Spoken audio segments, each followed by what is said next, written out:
Subscriptions. We see them everywhere, whether that's TV shows, gaming, and literally everything you can get a subscription for. Now, I'm going to be talking about the gaming subscriptions more than anything because, well, are they really damaging the gaming industry as much as people think they are?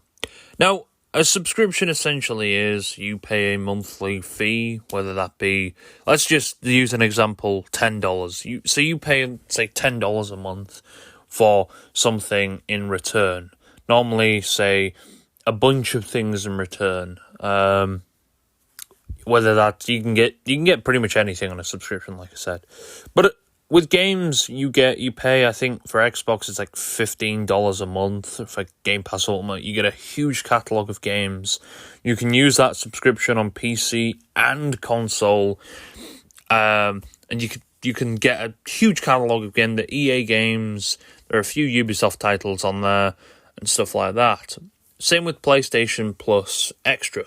That is the same as Game Pass. It's got some similar games, and it's pretty cool to see all these subscriptions.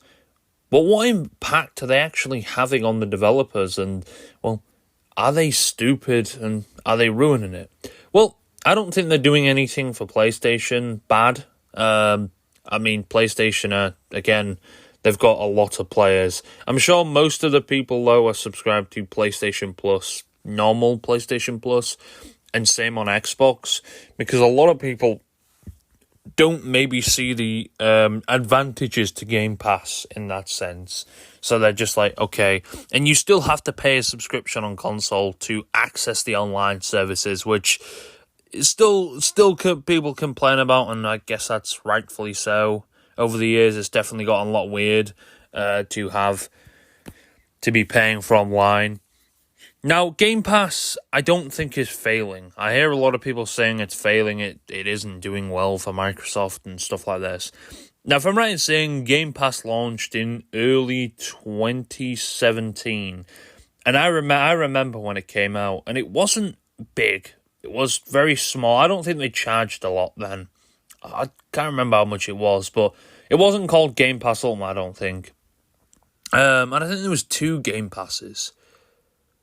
I think so, I can't remember. But back then, people weren't probably catching on, It was, again, very small amount of games, probably sort of indie games. I think they put a few exclusives on there, which, again, isn't really bad. And it's grown, and Microsoft have just been adding and adding and adding and adding and adding every single time and building that catalogue of games up. Now, in fact, I think there's too many games on there to actually kind of enjoy, which kind of spoils it in a sense because, well, a lot of people aren't going to take advantage. Imagine you putting loads of money into a game and buying a game just to put, giving the developer money just to put it on your Game Pass service. It's going to be a bit like, oh, shit. Now, I don't think it's failing. I hear a lot of people saying it's failing and it's not succeeding. Again, if it was failing, Xbox would have cancelled, or Microsoft would have cancelled that years ago. Big companies like Microsoft and stuff like that, they have a tendency to cancel things that just ain't doing well, and they will cancel them. They don't care if anybody's still using their services or not, they will cancel it. And I'm sure, again, they would have cancelled Game Pass if it wasn't succeeding well for them. Now, I'm sure they're making a bit of profit from it, and it's kind of saved Xbox in a way, because, again, as we all know, Xbox had a awful start to their last generation. They've built it back up. Game Pass, I think, has helped kind of that little bit of a push, in a sense. It gave a huge catalogue of games, but it's also actually created a problem on the Xbox platform, because a lot of people don't buy games, which is, a big problem. I'm not saying people don't buy games like that, but people don't buy games that are on Game Pass, mainly exclusive games. A lot of people probably didn't buy Starfield on Xbox, unless it was maybe an Ultimate Edition. But why? Because why would you buy something like that? You can just get on a subscription. I don't get what Microsoft's and Xbox's sort of outcome is with this, doing this by putting their exclusive games on Game Pass. Do they think it'll boost the numbers? Bear in mind, they wanted to have, I think, by the end of, was it 2020? By the end of 2030 is, I think, they want to have 100 million Game Pass users. Well, I hope most of them are on PC because Xbox can't be carrying that shit.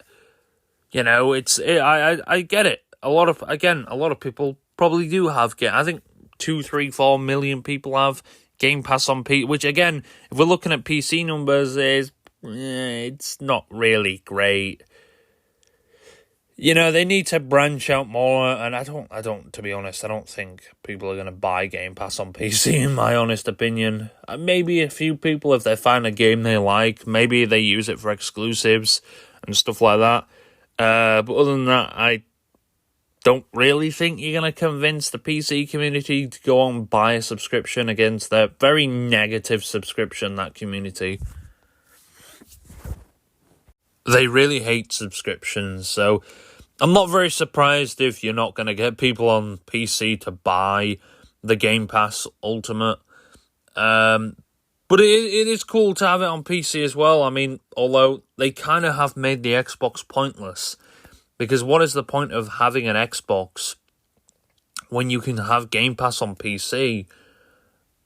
So the only reason people would have an Xbox is because they can't afford a PC, in other words.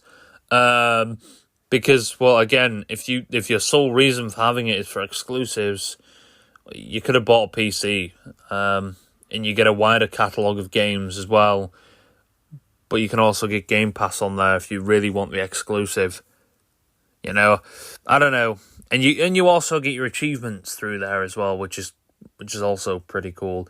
But I don't really think Game Pass is negatively impacting them at the moment, but I don't know the future. I think it's negatively impacting them without people buying, but it's not negatively impacting them that much that it's financially fucking them. I don't know their 100% reason. Maybe it is, because, again, the studio closures last week definitely caused a bit of a row and annoyed a lot of people. And I guess, again, shutting studios like that are, again, have a lot of fan favourite games that people like is a bit of a telltale sign you probably aren't doing well, which, again, isn't a good sign. It isn't a very good sign to close studios, in my opinion, because it can show your profits are pretty weak. Again, they have just spent, not long ago, they did just spend $90 billion on Activision, which I'm sure they're still trying to get that money back for. I don't know how long it'll take for them. I know they're bringing out apparently a mobile app that they want to try and branch out. I wonder if they're going to bring Game Pass to mobile devices, which I don't know how well that will actually go with the community. Maybe it'll go good, maybe it won't. Will it be included in your Game Pass? I mean, they're going to have to put Game Pass subscription up if they're going to be adding all this extra shit, because you want to try and bring people in, but I don't know what Microsoft are trying to do by adding more stuff to Game Pass like this. Oh, yeah. And it's going to be another game. Microsoft over the years have kind of failed a lot of things. Remember the Windows Phone? Scrapped that. They realised they couldn't make a lot of money from it. They realised it was a complete failure, and they were competing with people that were too in. And then what happened is, boom. You know, who knows that will happen with Xbox next. Again, companies like that, when they don't see any potential in something, they get rid of it. Look at Google Stadia, for instance. You know, look at how much potential Google thought that had. Well, it did have a lot of potential if they actually did it properly, but it didn't have a lot of potential because people didn't believe in it. And you know what? Eventually, people are going to start doing that with Xbox. You know, I'm pretty sure a lot of people have the Xboxes because of how many games you can actually get on it. Again, they have backwards compatibility, which is a big selling point that they don't use. And again, Game Pass is a good selling point as well. It is. and I think they give a free trial. Your first month is $1. So it's a pretty good. Well, I think they've still got that deal going on. I thought I heard it was cancelled and they got rid of it, but apparently I've heard it's back. So I don't know. I don't know if it's back, it's off. I don't know what they're doing half the time. However, it makes me believe that Game Pass is going very strong. It is, of course, it's going very strong, but I don't think it's going as strong as Microsoft really want it to. And again, they want to be making billions of profit, billions, and I mean billions of profit a year, even from smaller studios for some reason. So I do think this whole problem with this whole closing studios again could mean that Xbox Game Pass is being negatively impacted. It's negatively impacting the Xbox, and it's not doing them well financially. But again, I wouldn't we see them just get rid of the whole Game Pass? I don't really know. Surely they would have just scrapped that thing years ago, and said, you know what, we probably shouldn't be doing it. I understand subscriptions, they got to put them up, and stuff like that, and they got to pay people and stuff. And it can be quite a lot of money to be doing stuff like that. And, I'm sure they use a lot of their Game Pass revenue and profit that they make. They probably use a lot of that just trying to put games on Game Pass. I assume that's why they go for probably smaller titles, and they don't go for bigger titles. Well, huge titles. Again, they do have EA's games on their EA Play, which is another subscription, which you can basically get discounts on EA exclusive games. EA Battlefield and EA like FIFA, and yeah, you name it, Titanfall, yada yada yada. And you can do the same with Ubisoft again. More subscriptions. I find it so kind of funny why we need all these subscriptions for different things. Like, oh yeah, I have the Ubisoft subscription. Yeah, what does the Ubisoft? You get any game. You get the ultimate edition of a game while your subscription is active. I think that's pretty cool. Kind of. That's if Ubisoft had a better reputation. Either way, I think I don't know how well PS Plus Extra is doing though. I know they released that a few years after Game Pass, I think, to try and compete with Xbox. Although I don't know why they need to try and compete with Xbox because they're already beating them. Again, console sales don't really matter in that sense because I don't think manufacturers like Sony and stuff like that, I don't think they really care about console sales. They care about how many people are actually buying games and buying and reoccurring their subscriptions every month because they're the type of people who are going to be bringing profit in for Sony. The people who just buy a console and let it collect dust, you're not really benefiting Sony and buy an exclusive maybe once a year. You're very little benefiting Sony, and you probably think you are, but you kind of aren't. So I do think that a lot of people will probably end up doing that on the PlayStation. I heard that a lot of people actually use that platform for exclusives. If that's true, I'm sure they have. Again, they probably have a load of people on PS Plus. I don't know how many people are on individual because there's 3 PlayStation Plus subscriptions. There's a PlayStation Plus normal version, which again you can access online. There's a PlayStation Plus Extra, which is pretty much like Game Pass Ultimate, maybe a few fair little games, and then you have Ubisoft. No, not Ubisoft. PS Plus Premium. I don't know why I said Ubisoft. Which essentially is just extra games, a bit of exclusives and stuff. In my opinion, I don't see the difference with PS Plus Premium all that well compared to PS Plus Extra. Yeah. But what is Microsoft's problem with Game Pass that Sony doesn't have the problem with PS Plus? Well, first of all, exclusives. Now, we all whether you hate them or love them, they are kind of what pushes a console and kind of what makes a lot of people stick. Now, obviously, not everyone just factors in exclusives when they're buying a console. People factor in, what platform have I been on before? What have I put most amounts of my money into? And they'll be like, I've put my most amounts of my money into PlayStation, so I might end up just sticking with them because, well, that's where most of my games are, and vice versa. And I think that's a good thing.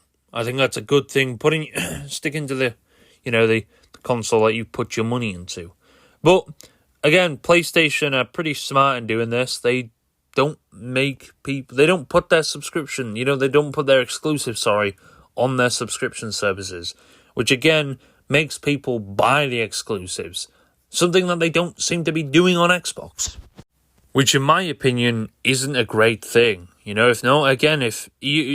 Xbox are relying too much on trying to pull more Game Pass subscribers in, and I don't think it's working as well as they actually think it is. I think it's at 35 million Game Pass subscriptions they have. That's cool. I think about 10 or so million of them aren't even paying for Game Pass subscription. They're paying for Game Pass Core, which is it's kind of Game Pass. You get some games with it. I think like 100 games. However, you don't get the whole catalog, and it's mainly for people who just want to play online. And again, a lot of people are probably subscribed to that because, again, they don't really care about Game Pass. They've already got their games. Why do they care? So, and then, I think they have got more Game Pass Ultimate subscribers. But again, you need to stop kind of releasing exclusives. Apparently, they're going to be releasing the newer Call of Duties on Game Pass. Now, my problem with this is going to negatively impact Game Pass. Now, maybe, just maybe, the Game Pass subscriptions may go up on PC. Who knows? You may see an influx of Game Pass subscribers go up on PC with this whole thing. Again, if it doesn't go up, I don't think they're going to continue doing it. Especially putting the newer Call of Duties on Game Pass. The older Call of Duties, that may be different. The Call of Duties, I think maybe after a year of the Call of Duty being active and being out and the next Call of Duty comes out, I think what Microsoft may end up doing is just doing it like that, selling the console and then just putting that game on Game Pass. Because I don't see what would benefit them just releasing the game straight on Game Pass. They would have to be pulling crazy numbers. I'd say they'd have to boost up to at least 50 million users. They'd have to get another 20 million or so users or something like that before they could really end up trying to get the potential from this. It might sound stupid and it might sound crazy, but holy shit, you've got to realize Game Pass has to be bringing that in. They have to. Call of Duty has to be bringing them subscribers in, or what was that 80 billion worth it? They need to be pulling in way more subscribers, especially on the PC side of things, which I could see maybe this actually blowing up and doing well if they start putting games like that on Game Pass, that beloved games. But again, I don't know the impact it would have. They would need to start gaining within that year of releasing Call of Duty on, or the next year after that. They would have to see their Game Pass kind of stagger up. Maybe I'd say 10 plus million. If it started to do that, then that'd be a confirmation that it's doing well. Other than that, I don't actually know what's left of Game Pass if they keep doing stuff like this. Putting games and exclusive games and just willy-nillying it. It just seems like Microsoft just doesn't really understand what they're trying to do here. They just want to do anything to try and boost their subscribers up. And when it doesn't work, they get all angry and hissy over it. Yes, of course it's not going to work. You're trying to do something like this. Just doesn't work. Please stop, Microsoft, because you're going to end up jeopardizing Game Pass's fucking future. It kind of pisses me off, this type of shit, because they think if we put Call of Duty or we put this game on, it'll boost. It isn't going to do that. You may find a select few of people who actually pay for a subscription to actually get this type of stuff, but not everyone's going to do stuff like that. And you've got to realize that, Microsoft. You can't keep jeopardizing yourself and jeopardizing Xbox because you just want a few more subscribers. It's not going to work well. Again, do what PlayStation are doing. Use it as kind of a side catalog for people who want, Don't be going crazy with it. They aren't putting exclusives on there. I guarantee you if PlayStation or Sony bought Activision, let's just say it was flipped the script. Number one, they wouldn't be releasing it on PlayStation Plus. I highly doubt they would anyway, because what would that benefit them? Again, yeah, they may have probably a lot of people subscribe to PlayStation Plus Extra, but I don't think they'd be like, you know what, we'd probably make more money just selling Call of Duty as it is. Maybe we'll put the older Call of Duties on the PlayStation Plus Extra because, again, they're probably making very little money for us to actually care about that. So, and we just give them a discount if they actually do want to buy it. If they've got their subscription active, we'll just give them a discount on them older Call of Duties because, again, they're pretty fucking expensive. But yes, I think that's what Game Pass should really be doing. They should, if they're going to release games, and I'm not just talking about Call of Duty, if it's like, I don't know, a Battlefield, for instance, let's use that. Say you wouldn't release the newish Battlefield on Game Pass. Why? Because that's where you want to be making the profit. Again, with Call of Duty, you need to stop bringing the newish game out. And again, it comes back to exclusives. You need to stop releasing exclusives on Game Pass. At least for a year, that shouldn't be on Game Pass. That should be well away from Game Pass. And after a year, maybe consider, okay then.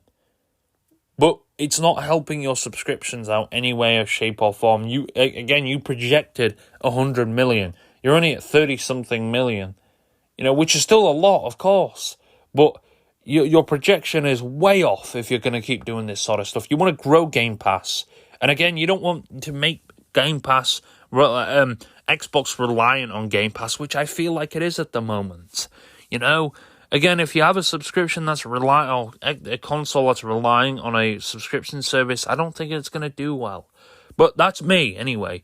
I really hope Game Pass thrives, and I'm sure it will, but who knows?